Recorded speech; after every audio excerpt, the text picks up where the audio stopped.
Bienvenue encore une fois à notre émission Le Rendez-vous des Hommes sur LBS Web TV. On est reconnaissant pour votre présence en ce moment. Et puis, vous savez, c'est une nouvelle saison. Je suis tellement content que vous y soyez. Vous participez avec nous. N'oubliez pas, si vous avez des commentaires, de nous en faire part. Aujourd'hui, en ce moment, tout d'abord, on veut encore une fois, puis je veux encore souhaiter la bienvenue sur le plateau avec mon cher collègue que je vois continuellement et qui est avec moi depuis quand même le début des émissions. Alors, comment vas-tu, Augustin? Oui, ça va très bien, mon cher Luc. Quoi de neuf? Eh bien, on rend grâce à Dieu pour sa grâce, sa faveur qui continue à manifester dans nos vies et on est en bonne santé, on continue à servir le Seigneur dans le cadre de ministère que le Seigneur nous a donné, que ce soit... Tu as voyagé aussi? Là. Oui, j'ai voyagé. J'étais dernièrement en Allemagne. On a fait une conférence avec le couple et les familles. Là-bas, c'était extraordinaire. Chaque couple a dit, vous êtes venus juste pour nous. On s'est dit, finalement, on est venus pour qui? Alors, on est revenus. Et puis, juste après, on avait cette célébration avec les couples ici à Gatineau. Et après, on est parti récemment également à Dallas pour une formation pastorale. Waouh, c'est un agenda chargé. Bon. Je suis content. Bien content, en tout cas, de te retrouver sur le plateau. Tout ça. Merci. Écoutez, aujourd'hui, on a le privilège de recevoir, puis je vais lui demander de se présenter tout à l'heure, Gary Langerud. Et vous allez voir, c'est quelqu'un que je connais quand même depuis très, très longtemps. Il a une vaste expérience auprès des hommes. Et puis, il est pasteur, il est missionnaire, il est allé un petit peu partout dans le monde, même dans le continent de l'Afrique, a été missionnaire pendant des années. Alors, sans plus tarder, je vous le présente. Alors, bonjour Gary. Bonjour. Ça va bien? Ça va très bien, oui. Merci. Bon. Ouais. Hey, écoute, décris-nous ton parcours, là, parce que tu es... On a combien de temps? Ah oui, c'est ça. En tout cas, le cheveu gris, ça va dire quoi? Mais décris-nous les faits saillants de ton parcours là, de vie, là, parmi les hommes surtout, mais en passant là, par tes expériences missionnaires. Bon, j'ai commencé mon ministère à temps plein en 1977. Mais avant ça, mon père était pasteur. Je me rappelle lorsque j'étais dans l'11e année de l'école, que lui, elle a commencé une nouvelle église, une nouvelle implantation. Donc, j'étais impliqué avec la musique et tout ça. Donc. Cependant, à temps plein, c'est différent que juste à volontairement. Et alors, grâce à Dieu, et il m'a donné de l'expérience, pas seulement comme pasteur de jeunesse pendant 11 ans, mais aussi un voyage missionnaire en Afrique en 1985 avec ma femme. On a fait 7 semaines ailleurs, Afrique, Europe, etc. Mais dans ce cas, je me rappelle que ça fait peut-être dans mon 13e année pastorale que nous avons vraiment ciblé des hommes. Ouais, et c'était quelques-uns dans mon église, quelques anciens, qui se dit, on a besoin d'une réunion de prière des hommes, samedi matin. Ouais. Après ça, on va déjeuner, quoi que ce soit. Mais là, j'ai noté comment c'était fort pour notre église locale, qui est en train de grandir, deux réunions le dimanche matin, une réunion le dimanche soir, etc., etc.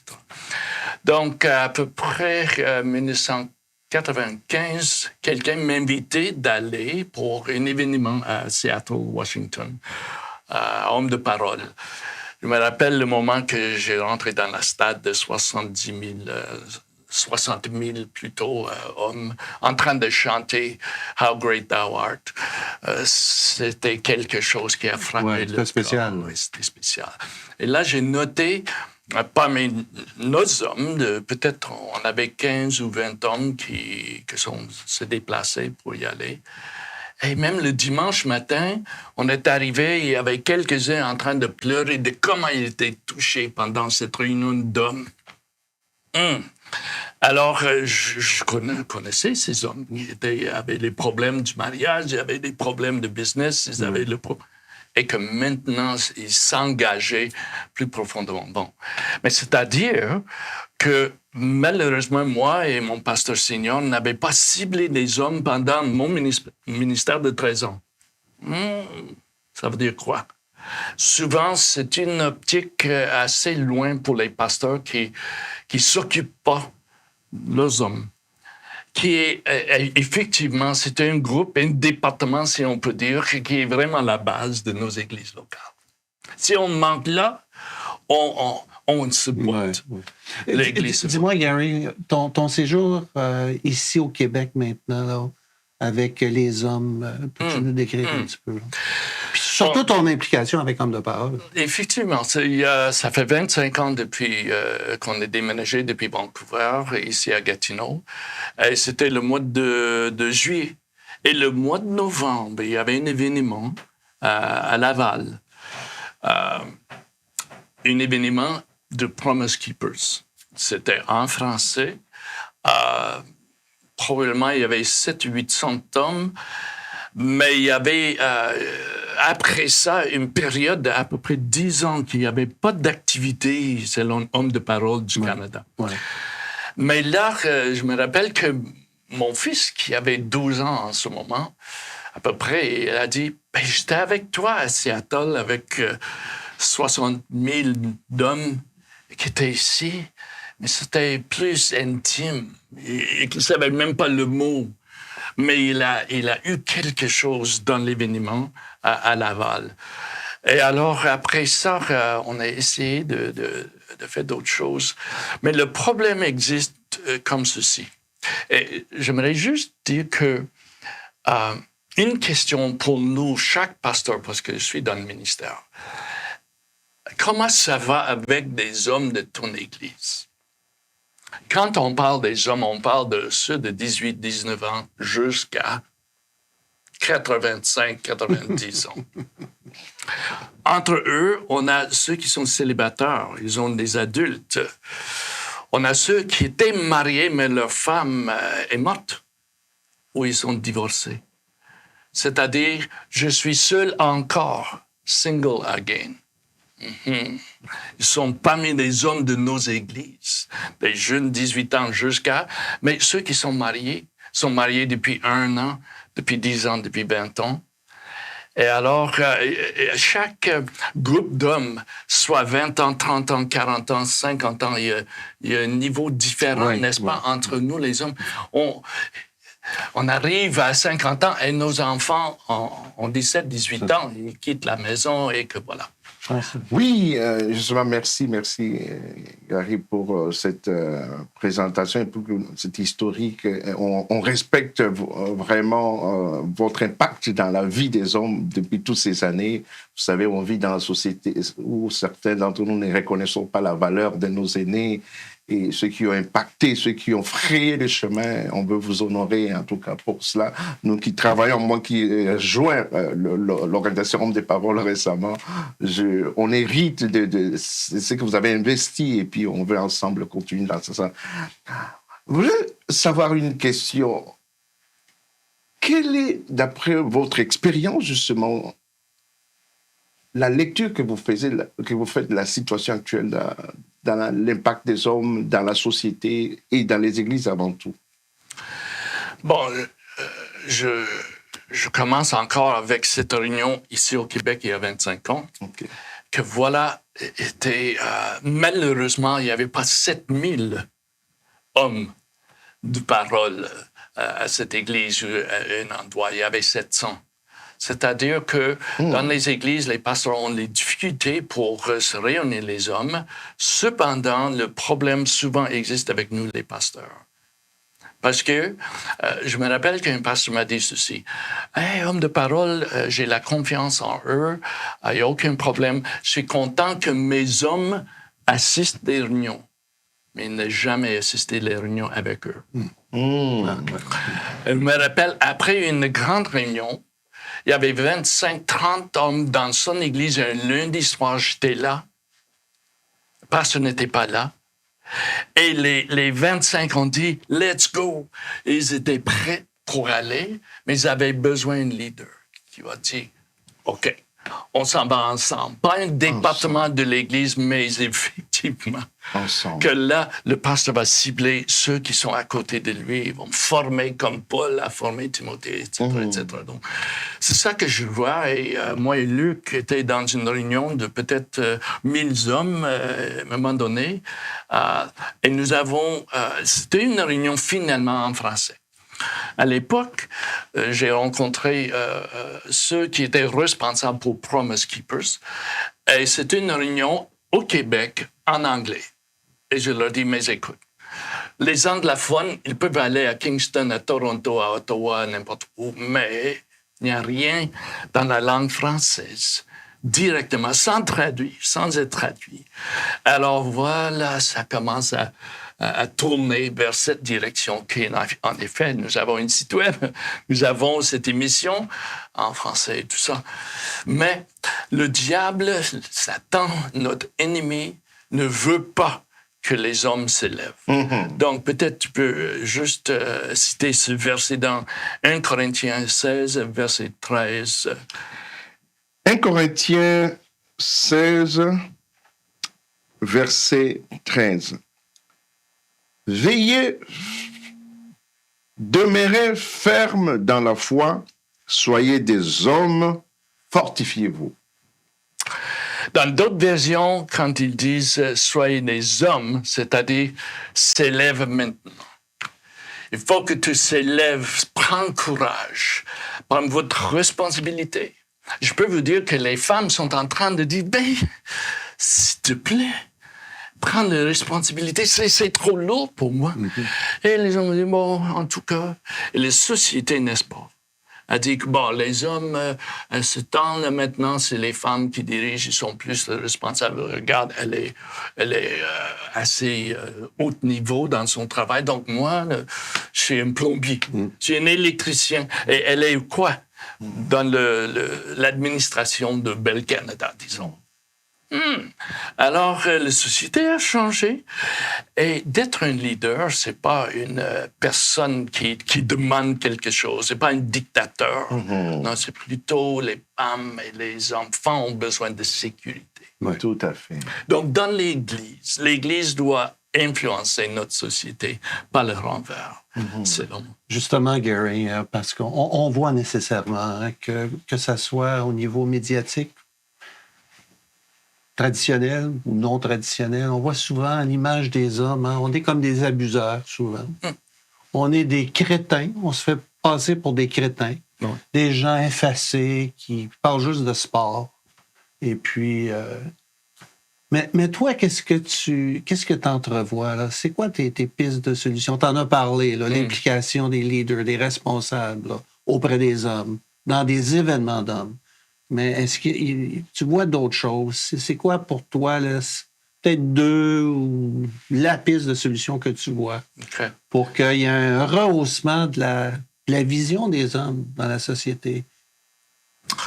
Effectivement, on ne peut pas oublier mon ministère parmi les Inuits dans le nord du Québec et même à Nunavut, un peu plus nord. Que voilà, une fois que j'ai annoncé que les hommes se réunissaient à 6 heures et l'autre réunion de ce soir, ça va être plus tard, il y avait 12 hommes dans ce petit village qui sont venus de l'âge de 18 ans jusqu'à... J'ai vu 12 hommes comme les 12 disciples. C'est-à-dire, ils s'intéressent de parler de toutes sortes de situations, des problèmes. En pleurant, quelques-uns ont dit « Je me suis trompé. Cependant, je ne veux pas. » Donc, une solution, c'est que les hommes sont respectueux par leurs femmes, surtout, et leur pasteur. Et qu'actuellement, une fois qu'un homme sent que il peut faire partie de la solution parce qu'il sait déjà qu'il fait partie de le problème. N'est-ce pas? OK, voilà. Donc, ça fait quelque chose. Les pasteurs vont avoir toujours les anciens fidèles. Donc, on ne cible pas ceux de 60 ans et de 70 ans. On cible ceux de 30 ans, de 40 ans. Excuse-moi. Je suis assez vieux, proche de 70 ans. Hey, mais je serai là. Et on voit dans nos réunions... Comme influenceur. C'est-à-dire, mais je serai là fidèlement pour les petits déjeuners, soit les événements et tout ça. Mais on manque des plus jeunes qui sont vraiment dans le feu. Leurs enfants à l'âge de 10 ans... Et en tout cas, ils ont besoin de ces réunions. Mais les réunions, c'est à part. Les hommes fonctionnent à deux, de café, de prendre le temps. Donc, le leadership doit prendre le temps avec les hommes. Okay. Si les hommes pensent que j'ai fait partie d'un département, ils vont m'envoyer un email pour faire un petit déjeuner. Bon, c'est quoi? Mais quand on investit le temps, là, les hommes disent, c'est à moi maintenant de décider, comme le verset biblique a dit, soyez fermes, soyez engagés, soyez courageux. Donc, parmi les Inuits, exemple, les femmes veulent se céder plus aux hommes, mais les hommes, des fois, et pas seulement dans les Inuits, mais ils croisent les bras, ils disent, mais les hommes sont en charge des enfants et tout ça.